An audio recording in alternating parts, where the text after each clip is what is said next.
warahmatullahi wabarakatuh. Halo pemirsa setia TV Peduli dimanapun Anda berada. Senang sekali kami berdua hadir kembali menyapa Anda dalam program Apa Kabar Parepare dengan sejumlah informasi menarik yang saya untuk Anda lewatkan. Bersama saya Jauh Marmanita dan saya Sutun Hasanah. Berikut Apa Kabar Parepare selengkapnya.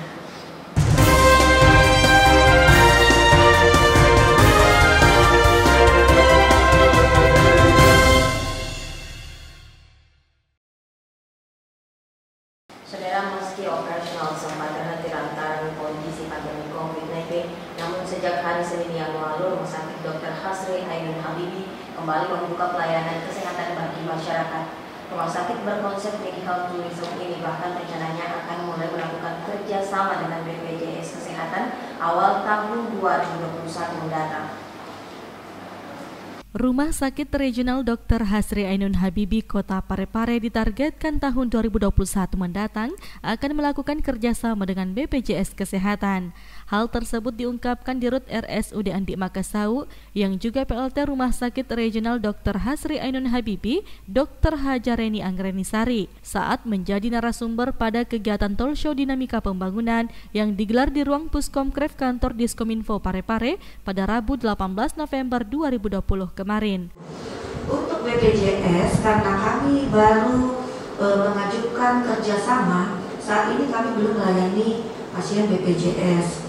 Rencananya bulan depan BPJS akan melakukan proses kredensial untuk persyaratan kerjasama dengan Rumah Sakit Hasri Ainun.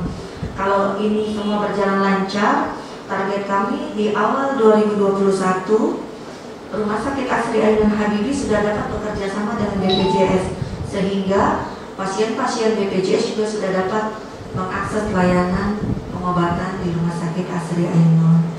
Seperti diketahui, kehadiran Rumah Sakit Dr. Hasri Ainun Habibie sebagai bentuk kepedulian Wali Kota Parepare, Dr. HM Taufan Pawe SHMH, dalam menangkap peluang program prioritas dari Gubernur Sulawesi Selatan, Profesor Nurdin Abdullah, untuk menghadirkan rumah sakit regional. Rumah sakit yang berkonsep medical tourism ini memiliki fasilitas peralatan sesuai standar dengan ruang perawatan mulai kelas 3, 2, 1, VIP, VVIP, hingga suite room. Sahril Sandi, TV Peduli mengabarkan. Pemirsa, dalam sidang paripurna yang digelar oleh DPRD Kota Parepare, Wali Kota Parepare menyampaikan kondisi Rumah Sakit Hasri Ainun Habibie yang sementara ini melayani rawat jalan dengan 12 poliklinik. Wali Kota Parepare Dr. HM Taufan Pawe SHMH di sela sambutannya pada acara rapat paripurna penyampaian jawaban Wali Kota atas pandangan fraksi-fraksi atas rancangan APBD tahun anggaran 2021 yang digelar pada Rabu 18 November kemarin, mengungkapkan kondisi terkini Rumah Sakit Regional Dr. Hasri Ainun Habibie yang mulai beroperasi kembali sejak tanggal 16 November 2020 pasca sempat terhenti pelayanannya akibat pandemi COVID-19. Rumah Sakit Hasri Ainun Habibie ini, Bapak Ibu sekalian, sempat beroperasi setelah diresmikan kurang lebih 3 sampai 1 bulan, 3 minggu sampai 1 bulan. Ternyata wabah pandemi melimpah di mana-mana, sehingga kami tidak melakukan kegiatan operasional pada waktu itu.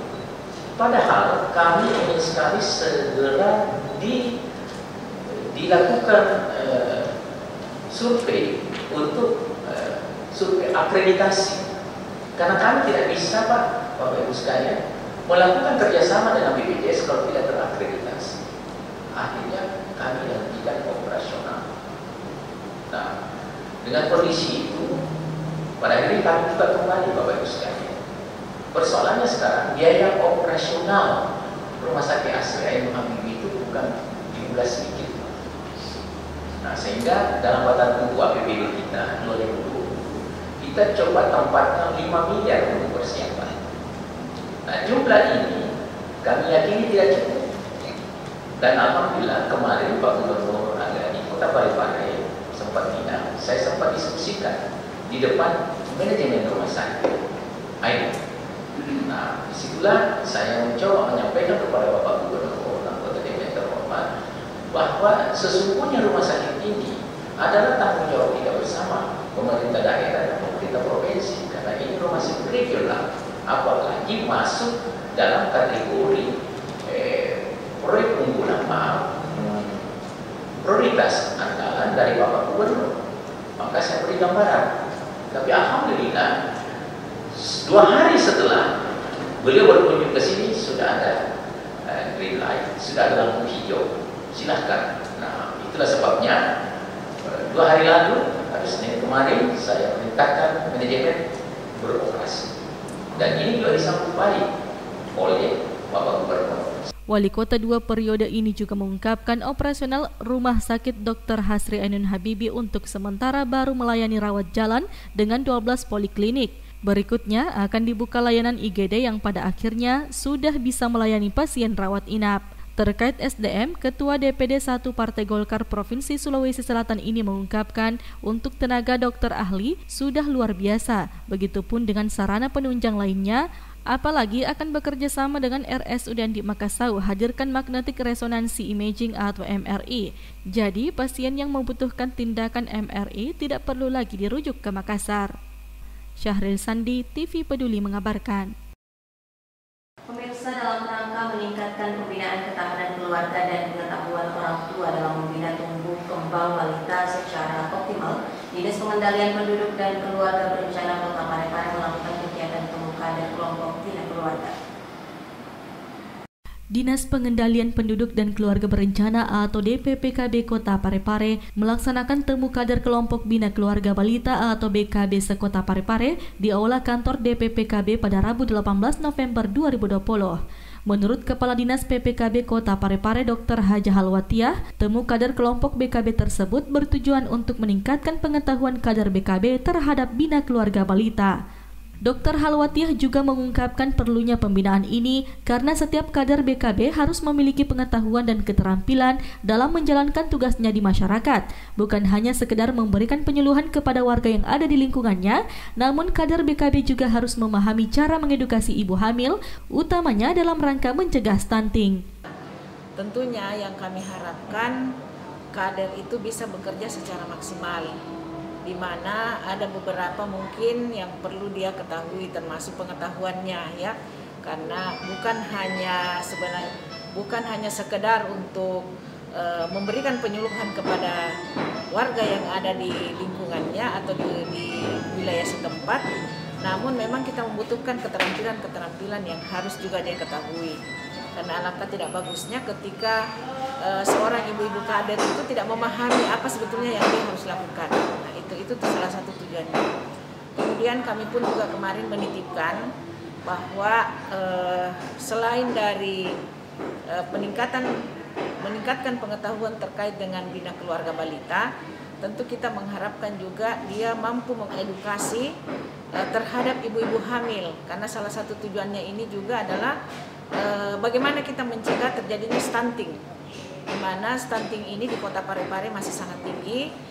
Yang terakhir angka itu masih 21% dari jumlah balita yang ada di Kota Parepare. Nah, melalui kegiatan tersebut, Kepala Dinas PPKB Kota Parepare mengharapkan kader BKB Parepare bisa lebih maksimal dalam meningkatkan pembinaan ketahanan keluarga untuk meningkatkan pengetahuan orang tua dan anggota keluarga lainnya dalam membina tumbuh kembang balita secara optimal melalui interaksi orang tua dan anak guna mewujudkan sumber daya manusia berkualitas.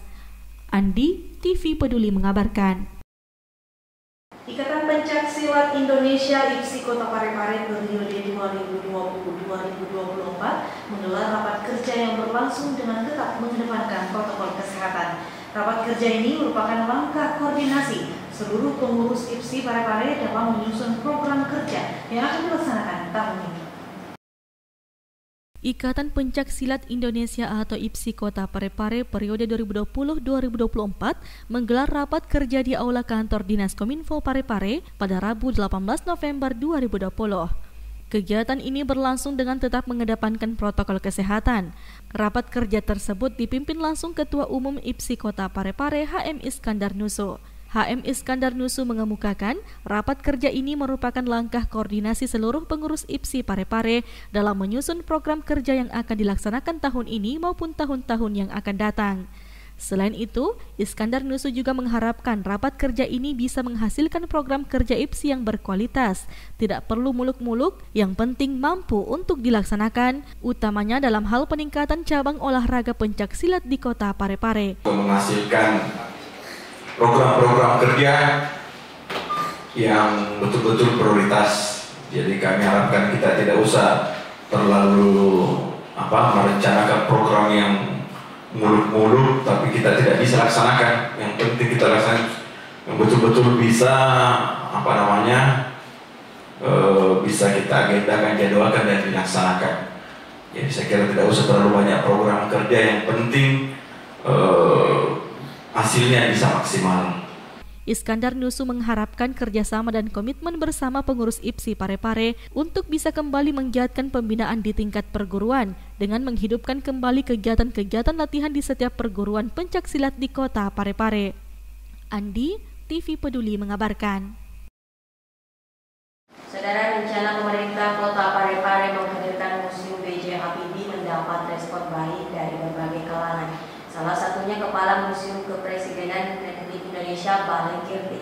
Hal ini terlihat saat Kepala Museum mengunjungi Kota Parepare untuk memberikan bimbingan terkait dengan penataan barang-barang yang akan dipamerkan nantinya di Museum B.J. Habibie. Baru-baru ini pemerintah Kota Parepare menerima kunjungan dari Kepala Museum Kepresidenan Republik Indonesia Balai Kirti yang merupakan museum kepresidenan yang ada di Bogor. Kunjungan tersebut dalam rangka melanjutkan kerjasama Balai Kirti Museum Kepresidenan B.J. Habibie yang ada di Kota Parepare yang memang dikelola oleh pemerintah daerah. Kerjasama ini juga merupakan bagian daripada visi misi Wali Kota Parepare Dr. H.M. Taufan Pawe SHMH yang ingin memberikan penguatan pilar kepariwisataan melalui museum sehingga generasi muda nantinya bisa mengetahui seperti apa sesungguhnya sosok B.J. Habibie. Hal tersebut diungkapkan Sekretaris Daerah Kota Parepare yang ditemui usai kegiatan. Iwan Asaat menjelaskan, dalam kunjungan yang dipimpin langsung Kepala Museum Kepresidenan Republik Indonesia Balai Kirti, Dewi Murwaningrum ini membahas beberapa hal, di antaranya Balai Kirti nantinya akan turut serta dalam peresmian Museum B.J. Habibie serta memberikan bimbingan terkait dengan penataan, barang-barang yang akan dipamerkan, barang-barang yang akan disajikan di Museum B.J. Habibie. Iwan Asaat menambahkan, Museum B.J. Habibie kedepannya merupakan museum yang berfungsi banyak hal. Bukan hanya sebagai museum, tetapi beberapa kegiatan edukasi yang merupakan latar belakang sosok B.J. Habibie sebagai tokoh iptek akan dihadirkan di museum tersebut.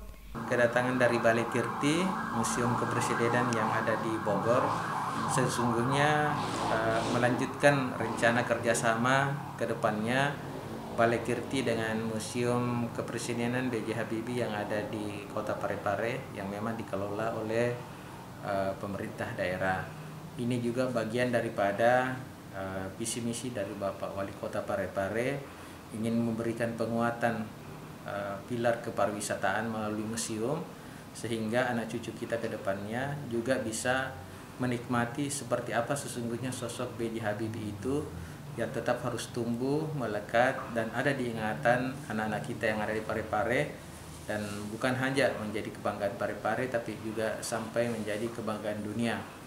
Kehadiran Museum B.J. Habibie nanti pada pelaksanaannya tetap menjadi dapat bimbingan dari Balai Kirti Museum Kepresidenan yang ada di Bogor. Ada beberapa kegiatan di awal yang telah kita sudah bicarakan dengan Balai Kirti sekaitan nanti bila selesainya Museum B.J. Habibie yang ada di Parepare, di mana mereka ingin turut ambil bagian dalam memeriahkan kegiatan peresmian museum yang ada di Kota Parepare, yaitu Museum B.J. Habibie.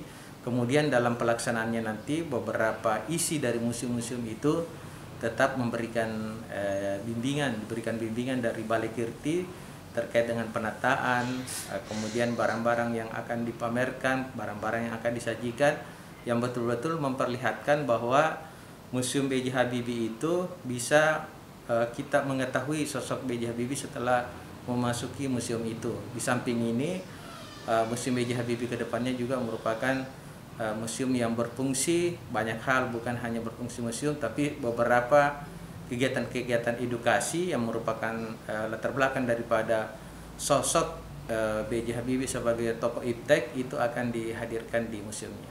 Sri Ayu, TV Peduli mengabarkan. Bayangkari Polres Parepare memanfaatkan lahan kosong milik Polsek Ujung Polres Parepare menjadi pangan lestari. Program ini pun kini telah membuahkan hasil. Ini terlihat saat para ibu Bayangkari panen hasil tanamannya. Lahan kosong milik Polsek Ujung Polres Parepare disulap menjadi pekarangan pangan lestari. Program yang dicanangkan beberapa waktu lalu oleh Kapolres Parepare ini kini telah berbuah hasil. Hal ini terlihat dengan panen yang dilakukan oleh Ibu Bayangkari jajaran Polres Parepare. Panen pekarangan pangan lestari ini pun dipimpin langsung oleh Kapolres Parepare AKBP Weli Abdillah dan didampingi oleh Ketua Bayangkari Polres Parepare Nyonya Rina Oktaviana Weli. Adapun yang dipanen kali ini yakni sayur mayur dari berbagai jenis yang ditanam secara hidroponik seperti selada dan cabai. Selain panen, para ibu Bayangkari ini juga kembali menanam sebagai bentuk program lanjutan dan upaya meningkatkan stok pangan sehat selama pandemi COVID-19. Erwin, TV Peduli mengabarkan. Pemirsa, sebanyak 282 burung jenis jalak kerbau berasal dari kota Samarinda, Kalimantan Timur yang diamankan stasiun karantina pertanian kelas 1 Parepare beberapa waktu yang lalu karena tidak memiliki sertifikat dilepaskan ke alam liar. Berikut kita simak informasi selengkapnya. Ratusan burung jenis jalak kerbau pada Rabu kemarin dilepas Balai Konservasi Sumber Daya Alam Sulawesi Selatan bersama stasiun karantina pertanian kelas 1 kota Parepare. Burung jenis jalak kerbau ini dilepas ke habitat asli di kawasan hutan lindung Kecamatan Bacukiki. Kepala Seksi Konservasi BKSDA Wilayah 2 Beni Dali mengatakan 282 burung jenis jalak kerbau dilepas ke habitat asli adalah hasil penindakan stasiun karantina kelas 1 Parepare beberapa waktu lalu. Pihaknya memilih lokasi pelepasan di Bacukiki karena merupakan habitat dari burung jenis jalak kerbau yang cocok di wilayah tersebut, khususnya dari sisi ekosistem karena warga di wilayah ini banyak yang beternak kerbau dan sapi. Dilepaskan ini burung apa ini? Burung jalak kerbau. Jalak kerbau. Ini jenis yang dilindungi atau apa ini? Sebenarnya bukan dilindungi, Pak. Cuma karena memang pengiriman antar pulau dan dia tidak mempunyai surat angkut. Hal ini SATDN, maka kami juga menyita itu, makanya dari karantina memberikan kepada kami terima dan kemudian kami rilis ke tempat habitatnya di sini. Oh, ini daerah mana ini yang dikirim? Kalau ini daerah Bacukiki, hutan lindung Bacukiki. Oh, memang sudah jadi anunya ya tempatnya. Ya, kalau di sini karena pertimbangan kami sendiri di sini banyak peternak kerbau dan sapi yang memang pada dasarnya hewan ini dia nangkring di punggung daripada hewan daripada sapi itu untuk makan kutu-kutunya. Oh, jadi bermanfaat ya? Ya, bermanfaat. Dan masyarakat di sini menerima itu setelah memberitahu bahwa mereka bersedia. Dan ini adalah hutan daripada KPH, makanya kami melepaskannya. Oke, siap. Sementara Kepala Subseksi Pelayanan Operasional Karantina Rian Hari Soeharto mengungkapkan ratusan burung jenis jalak kerbau yang berasal dari kota Samarinda, Kalimantan Timur diamankan stasiun karantina pertanian kelas 1 Parepare karena tidak memiliki sertifikat kesehatan sehingga dianggap ilegal. Ini sebenarnya ini burung ini dari hasil apa dulu sebelumnya didapatnya? Iya, jadi kan Senin malam itu teman-teman pejabat karantina Parepare melakukan penangkapan burung-burung ini yang berasal dari kapal asal Samarinda. Jadi kan tugas pokok kami adalah mencegah masuk dan tersebarnya penyakit hewan tumbuhan, tapi sekaligus juga mengawasi dan mengendalikan lalu lintas tumbuhan dan satwa liar. Jadi ini salah satu unsur kerjaan kami. Seharusnya jika ada pemiliknya, ini kan sebenarnya burung-burung yang tidak dilindungi. Jadi sebenarnya bisa dilalu lintaskan, tapi karena tidak memenuhi persyaratan dokumennya tidak ada dan pemiliknya juga tidak ada, maka kami inisiatif untuk berkoordinasi dengan instansi lain yang lebih punya kewenangan, yaitu Kementerian Lingkungan Hidup dan Kehutanan, dalam hal ini BKSDA. Ini ada berapa ekor, Bu, Pak, ini dilepaskan hari ini? Yang dilepaskan hari ini 278. Jenis burung apa ini? Jenis burung jalak kerbau. Jalak kerbau. Iya. Ini dilepaskan di mana ini, Pak? Di hutan Bacukiki, Kota Parepare. Pelepasan burung ini pun didampingi dari berbagai pihak, mulai dari unsur kepolisian dan dari pemerintah setempat. Erwin, TV Peduli mengabarkan. Pemerintah Kota Tengah merencanakan membuat ruang tunggu di kantor wali kota yang diberi nama Lounge Peduli. Dalam ruang tunggu tersebut, nanti nantinya akan memperlihatkan potensi dan karakteristik kota Parepare. Berikut liputannya. Saat ini, pemerintah kota tengah merencanakan membuat suatu ruangan tunggu untuk tamu di kantor wali kota Parepare. Ruangan tersebut diberi nama Lounge Peduli. Nantinya, ruangan tersebut akan dilengkapi data-data informasi terkait kota Parepare, di mana tamu yang sedang menunggu nantinya memiliki kesempatan untuk melihat lebih awal potensi dan karakteristik kota Parepare. Kepala Bapeda Kota Parepare yang ditemui di ruangannya beberapa waktu lalu membenarkan hal tersebut. Syamsuddin Taha juga mengungkapkan rencananya Lounge Peduli tersebut akan difungsikan di tahun 2021 mendatang. Pemerintah kota merencanakan untuk membuat suatu ruang tunggu ya, kasaannya, familiarnya ruang tunggu di kantor wali kota. Jadi dia nanti berfungsi sebagai tempat untuk menunggu para tamu-tamu, Pak Wali, Pak Wali, Pak Sekda. Jadi nanti di tempatnya itu di tempatnya Pak Wali yang kemarin bekas tempatnya yang di tengah itu. Jadi di situ nanti sudah lengkap nih semua data dan informasi terkait Parepare. Jadi sudah ada serasa di lobi hotel. Nah, jadi tamu tidak punya kesempatan untuk melihat lebih awal potensi dan karakteristik kota Parepare. Insya Allah 2021 sudah bisa berfungsi. Penganggarannya kemarin sudah ada di perubahan dan finishingnya ada di pokok 2021. Kurang lebih semester bulan kedua itu insya Allah sudah bisa difungsikan. Sri Ayu, TV Peduli mengabarkan.